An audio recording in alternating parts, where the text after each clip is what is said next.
Magandang araw mga kaibigan. Bigyan natin ng reaction, opinion itong post 1 TV Philippines 23 minutes ago. Mainit-init ba na balita? Representative Bienvenido Abante Jr. Mariing itinanggi ang paratang na pagtanggap ng maletang pera. Mariing pinabuluhanan ni Manila 6th District Representative Bienvenido Benny Abante Jr. ang akusasyong tumanggap siya ng mga maletang naglalaman ng pera na aniyay, ganap na mali, walang basihan at may masamang layunin. Okay? Sa isang opisyal na pahayag, tahasang itinanggi ng mambabatas ang alegasyon at iginiit na wala itong katotohanan. I categorically deny it. Yan ang sabi niya. Ayon kay Abante, naniniwala siyang may bahid politika ang mga paratang laban sa kanya. Aniya, siya umano ang tinatarget dahil sa mga paninindigan at posisyon kanyang isinusulong, lalo na kaugnay sa pagsusulong ng hustisya para sa mga biktima ng extrajudicial killings. Sabi niya, I stand by my record. I stand by my principles.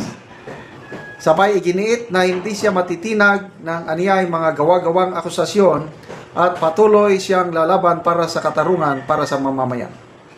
Binigyan din ni Abante ang isang talata mula sa Biblia. Ito na naman, Biblia na naman. Wala namang masama sa pagkot sa Bible, kailang depende sa nagkukot, depende sa buhay ba. Malala ko nung kailan, Quadcom hearing, nandun si Tatay Digong. Nako, preach siya ng preach tungkol sa Bible. Ito daw sa inyo. Ako, personal opinion ko lang ito Wala akong kabilib-bilib kay Bishop Pastor Abante pagdating sa pag-share ng salita ng Diyos. Kasi, kung may Diyos ka, gumagana sa iyong salita ng Biblia, it reflects your life, yung gawain mo sa buhay. Kaya, ito, Biblia na naman. Thou shalt not bear false witness against thy neighbor. 10 Commandments. Ayon sa kanya, kapag lumabas ang buong katotohanan, yes, lalabas at lalabas. Ito na mismo ang magsilbing patunay at ang mga nagpakalat umano ng kasinungalingan ay mananagot. Hindi lamang sa publiko, kundi maging kanilang konsensya at sa Diyos. Correct. Dito tayo mag-discuss. Sa kasalukuyan, wala pang inilalabas na karagdagang detalye o ebidensya kaugnay ng naturang aligasyon. Tingnan natin nag-react 800 to kasi kapopos pa lang. 20 minutes lang. 800 to ang nag-react. 770 ang tumatawa sa iyo, Bishop Abante. 11 ang galit. 17 lang ang nag-like, naniniwala sa inyo. Yan po ang inyong credibility, Bishop Congressman Abante, pagdating sa inyong mga pahayag sa social media. Ilang percent? Wala pang 1%. 99% hindi naniniwala sa inyong pahayag. Basa tayo sa mga comments. Hero, sabi niya, siyempre magdinayan si Pastor. May description siya, kailang hindi ko na lang banggitin. Masama. Ganyet Galan, mag-resign ka na pastor, lahat ng binanggit dahil 18 ex-marines ang nagsalita laban sa mga nabanggit. Harapin nyo na lang akusasyon. Yung motibo. Anong politika ang pinagsasabing motibo? These are ex-soldiers. Yung iba naka-retire ng mabuti, honorable discharge. Yung iba naman, dishonorable. Pag-alis nila sa serbisyo, nagtrabaho kay Saldico. Then after that, dapat manahimik na lang. Bakit sila lumantad? Anong makukuha nila motibo? Politika. Paano sila papasok sa politika? Ang paliwanag nila bakit sila lumantad, una, tinatakot na sila, ginigipit na sila kung sinong nanggigipit.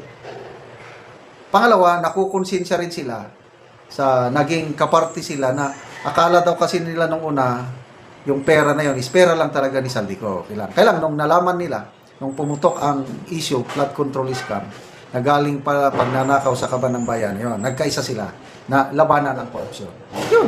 Yun ang, and I believe their motive. Ito sinasabing politika. Anong pakialam ng mga yan? Dapat, kagaya ko, retired na ako. Dapat, going easy na lang ako ngayon. Mabubuhay na kaming mag-asawa, sobra-sobra pa aking pension. So bakit ako nag-vlog ng ganito?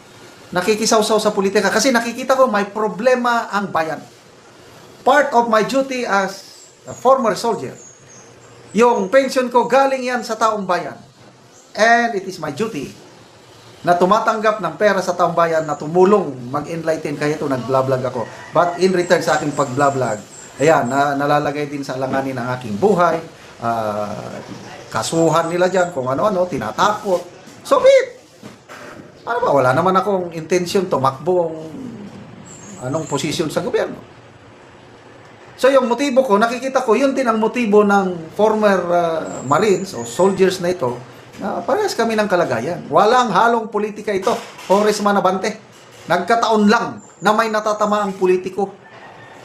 Sinasabi niya, lalabas ang katotohanan, thou shall not bear false witness. Yes, alam ng Diyos yan, Bishop Abante. So, Court of Public Opinion, lumalabas, 99% hindi sila naniniwala sa iyo. Mas naniniwala sila sa mga Marines. Sa Diyos, yes, darating ang panahon, lahat tayo. Sabi ng Panginoon, sa Matthew man siguro, not everyone who calls to me, Lord, Lord, will enter the kingdom of God.